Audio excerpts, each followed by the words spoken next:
CP Radhakrishnan वो देश के नए उपराष्ट्रपति बनने जा रहे हैं। लेकिन सबसे बड़ी बात यह है कि कुछ समय पहले जयराम रमेश ने, रिजल्ट के कुछ समय पहले जयराम रमेश ने बाकायदा एक ट्वीट किया था। ट्वीट करके कहा कि हमारे 315 सांसद थे इंडिया गठबंधन के, 315 सांसदों ने वोट डाला है, 100% हमारी तरफ से वोटिंग हुई है। और जब कुछ देर बाद में नतीजा आया तो उसमें इंडिया गठबंधन के खाते में 300 वोट गए। राष्ट्रपति चुनाव को लेकर बड़ा खुलासा दोस्तों, जी हां, जीत कर भी किस तरह से हार गए मोदी। 15 वोट की चोरी सीधे तौर पर कर ली गई। अब 15 वोट को लेकर जिस तरह से सस्पेंस, जिस तरह से शक अभी इस वक्त गहराया हुआ दोस्तों, उसने कहीं ना कहीं सत्ता पक्ष की नींव पूरी तरह से हिला कर रख दी। 15 वोट की चोरी का खुलासा सामने होते ही जिस तरह से हड़कंप मचा दोस्तों। हमारे साथ वरिष्ठ पत्रकार मौजूद है, आप उनकी इस रिपोर्ट को देखिए। आज उपराष्ट्रपति पद के लिए वोटिंग हुई और वोटिंग के बाद में अब रिजल्ट सामने आ गया। लेकिन रिजल्ट में जो चीज सामने आई है और जिस चीज पर इस वक्त में सवाल उठ रहे हैं वो है 15 सांसदों के वोटों को अवैध घोषित कर दिया गया। सीपी राधाकृष्णन वो देश के नए उपराष्ट्रपति बनने जा रहे हैं। लेकिन सबसे बड़ी बात यह है कि कुछ समय पहले जयराम रमेश ने, रिजल्ट के कुछ समय पहले जयराम रमेश ने बाकायदा एक ट्वीट किया था। ट्वीट करके कहा कि हमारे 315 सांसद थे इंडिया गठबंधन के, 315 सांसदों ने वोट डाला है, 100% हमारी तरफ से वोटिंग हुई है। और जब कुछ देर बाद में नतीजा आया तो उसमें इंडिया गठबंधन के खाते में 300 वोट गए और एनडीए के खाते में 452 वोट। तो क्या जो 15 सांसदों के वोट खारिज किए गए, अवैध बताए गए, वो सारे के सारे इंडिया गठबंधन के थे? ये बहुत बड़ा सवाल इस वक्त में खड़ा हो गया है।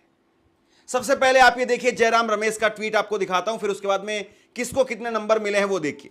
जयराम रमेश, इन्होंने 5:14 पर यह ट्वीट किया था और 5:14 पर यह ट्वीट करते हुए कहते हैं कि ओपोजिशन एक साथ खड़ा हुआ वाइस प्रेसिडेंट के चुनाव के अंदर और 315 हमारे सांसदों ने वोट डाला और 100% हमारी तरफ से वोटिंग हुई है। यह इनकी तरफ से कहा गया। अब उसके बाद में जो नतीजे निकल करके सामने आए हैं ये अब अपनी स्क्रीन पर देखिए। नतीजे कुछ इस प्रकार से रहे हैं। कुल 767 वोट डाले गए, इसमें से 452 वोट गए हैं एनडीए के पक्ष में, इंडिया के पक्ष में गए हैं 300 वोट और 15 वोट रद्द किए गए, कैंसिल किए गए। तो क्या ये 315 में से 15 वोट केवल और केवल इंडिया गठबंधन के थे? सबसे बड़ी बात यह है कि एनडीए के पक्ष में जो 452 का नंबर है, 452 का नंबर है, उसमें 14 सांसद ज्यादा हैं सिर्फ, और 28 सांसद ऐसे थे जो ना इंडिया में थे ना एनडीए में थे, यानी वहां से भी आधे आधे वोट मिले हैं। और यह भी एक तरीके से बीजेपी की बड़ी हार कही जा सकती है कि बीजेपी आज सत्ता में होने के बावजूद पूरे नंबर नहीं ला पा रही है। और यह तो तब की स्थिति है जब तीन पार्टियों ने, बीजेडी, बीआरएस और उसके साथ साथ अकाली दल और एक निर्दलीय ने वोट नहीं डाला। इन्होंने वोट नहीं डाले, उसके बावजूद जो है आज बीजेपी की स्थिति यह है। जगदीप धनखड़ जहां पर जीते थे, बीजेपी उसके आधे पर आज आ गई है। जगदीप धनखड़, पिछला चुनाव जो हुआ था उपराष्ट्रपति का, तो जगदीप धनखड़ 246 वोटों से जीते थे और आज राधाकृष्णन वो 152 वोटों से जीत पाए हैं, यानी तकरीबन आधा आप कह लीजिए।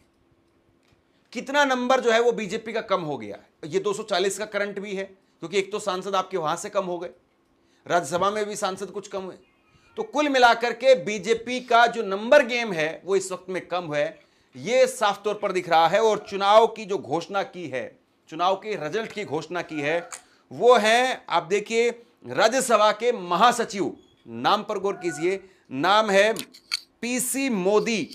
पीसी मोदी साहब राज्यसभा के महासचिव हैं और इन्होंने परिणाम की घोषणा की है। संसद टीवी ने लिखा है बी सुदर्शन रेड्डी को 300 मत मिले हैं, सीपी राधाकृष्णन को 452 मत प्राप्त हुए हैं। सीपी राधाकृष्णन बनेंगे भारत के नए उपराष्ट्रपति।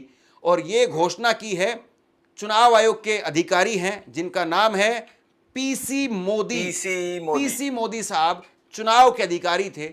इन्होंने घोषणा की कि राधाकृष्णन उपराष्ट्रपति बन रहे हैं, 452 वोट उनको मिले हैं, 300 वोट इंडिया गठबंधन को मिले हैं। श्री बुच्ची रेड्डी सुदर्शन रेड्डी को 300 प्रथम वरीयता के मत प्राप्त हुए और श्री सीपी राधाकृष्णन को 452 प्रथम वरीयता के मत प्राप्त हुए। चूंकि श्री सीपी राधाकृष्णन को अपेक्षित कोटे से अधिक वरीयता के मत प्राप्त हुए, इसलिए राष्ट्रपतीय और उपराष्ट्रपतीय निर्वाचन नियम 1974 के नियम 35 के साथ पठित राष्ट्रपतीय और उपराष्ट्रपतीय निर्वाचन अधिनियम 1952 की धारा 11 के अंतर्विष्ट उपबंधों के अनुसरण में मैं पीसी मोदी उपराष्ट्रपतीय निर्वाचन 2025 के निर्वाचन अधिकारी एतद द्वारा घोषित करता हूं कि श्री सीपी राधाकृष्णन भारत के उपराष्ट्रपति के पद पर विधिवत निर्वाचित हुए हैं। अब 15 वोटों को लेकर के सवाल खड़ा हो गया कि 15 वोट किसके? क्या ये वाकई सारे के सारे 15 के 15 वोट ये इंडिया गठबंधन के, या फिर ये कहा जाए कि नहीं, ये एनडीए से भी अवैध हुए हैं और इंडिया गठबंधन की तरफ से और वोट जो है वो उस तरफ चले गए, यानी क्रॉस वोटिंग इस तरफ से हो गई? ये बहुत बड़ा सवाल है। जरा एक बार ये नंबर देखिए आप, ये नंबर देखिए। संसद की इस वक्त में मौजूदा स्थिति ये है, लोकसभा के अंदर 542 सांसद है, एक सीट यहां पर खाली है। राज्यसभा के अंदर 239 सांसद है, 6 सीट यहां पर खाली है। कुल मिलाकर के 781 सांसद थे। सीपी राधाकृष्णन वो 152 वोटों से जीते हैं, बहुमत था 385 का। अवैध वोट रह गए 15 यहां पर, एनडीए के पक्ष में गए 452 वोट, बहुमत से 67 ज्यादा।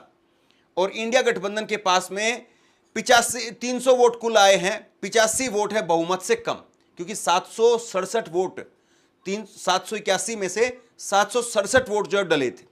इसमें 12 जो सांसद थे अलग अलग 3 पार्टियों के, वो अब्सेंट रहे। 3 पार्टियां जिसमें बीआरएस के 4 सांसद, बीजेडी के 7 सांसद और अकाली दल का 1 सांसद, ये इस चुनाव से दूर रहे।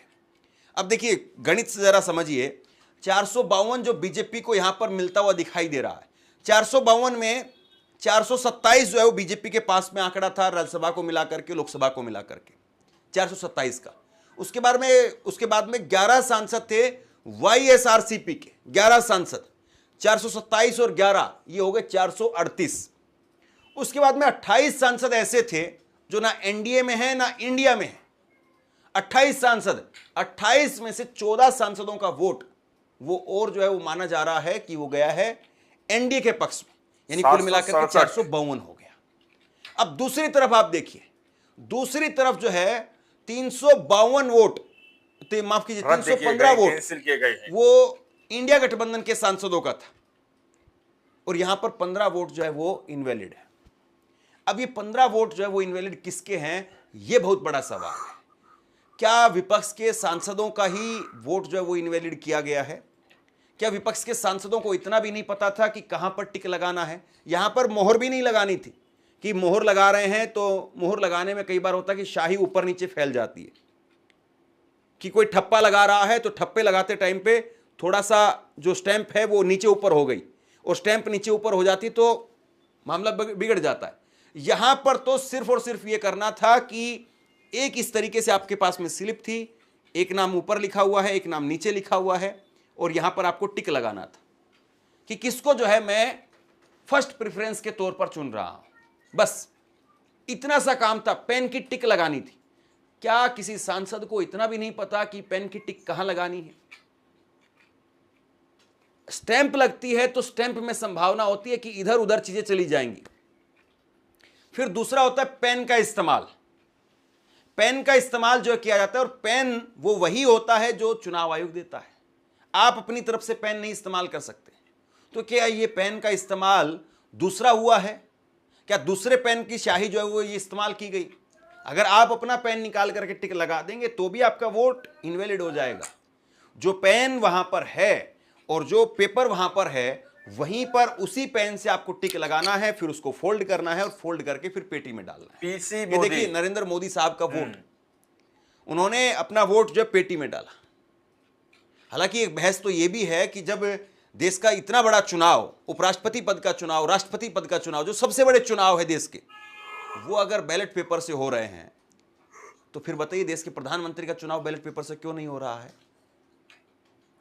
जब देश के सबसे बड़े चुनाव में बैलेट पेपर का इस्तेमाल किया जाता है और जहां पर केवल 700-800 वोट जो डलते हैं, तो वहां पर बैलेट पेपर चलता है, तो प्रधानमंत्री के उसमें बैलेट पेपर क्यों नहीं चलता है? और यहां पर नतीजा जो है वो 6 बजे वोटिंग खत्म हुई, 7 बजते बजते नतीजा सामने आ गया 1 घंटे भर। और ईवीएम में जहां पर मशीन के द्वारा सब कुछ होता है, वहां पर देखिए आप नतीजे आने में 1-1 महीने लग जाते हैं। कि पहले चरण का जो चुनाव होता है उसके बाद में जो मतगणना की जो तारीख होती है उसमें 1-1 महीने का अंतर में देखने को मिलता है लोकसभा के अंदर, या फिर आप विधानसभा में भी देखिए। उत्तर प्रदेश में 7-8 चरण में चुनाव होंगे, तो पहले चरण का चुनाव और मतगणना 1 महीने का अंतर होता है तकरीबन।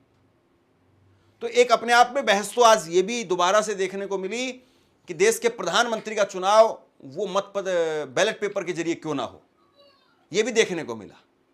हालांकि फिर इस मुद्दे पर आते हैं कि आखिरकार जो है ये नंबर कैसे कम हुआ। और बीजेपी, फिर सवाल ये भी है कि 28 जो कुल सांसद थे, जो इस तरफ भी नहीं थे इस तरफ भी नहीं थे, उसमें से केवल 14 सांसदों को ही ला पाई। दोस्तों, आप लोगों ने इस वीडियो को शुरू से आखिर तक देखा। वीडियो के अंदर साफ तौर पर बात की गई है कि किस तरह से उपराष्ट्रपति चुनाव के अंदर सीधे तौर पर दावा किया जा रहा है कि 15 वोट को जो अवैध बताकर या फिर कैंसिल कर दिया गया, अमान्य बताकर दोस्तों 15 वोट को। अब दावा यह किया जा रहा है कि विपक्ष के 315 वोट डलने पर या 300 कुछ वोट डलने पर 15 वोटों को अमान्य बता दिया गया।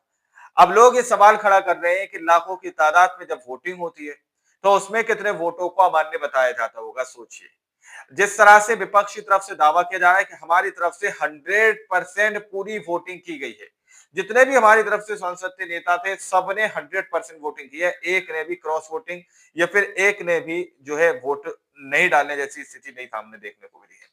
अब आप लोगों ने इस रिपोर्ट को देखा सुना, आप लोग इस रिपोर्ट के बारे में क्या सोचते हैं? अपनी राय कमेंट सेक्शन में जरूर दीजिएगा। मिलते हैं अगली वीडियो में, जब तक के लिए जय हिंद, जय भारत।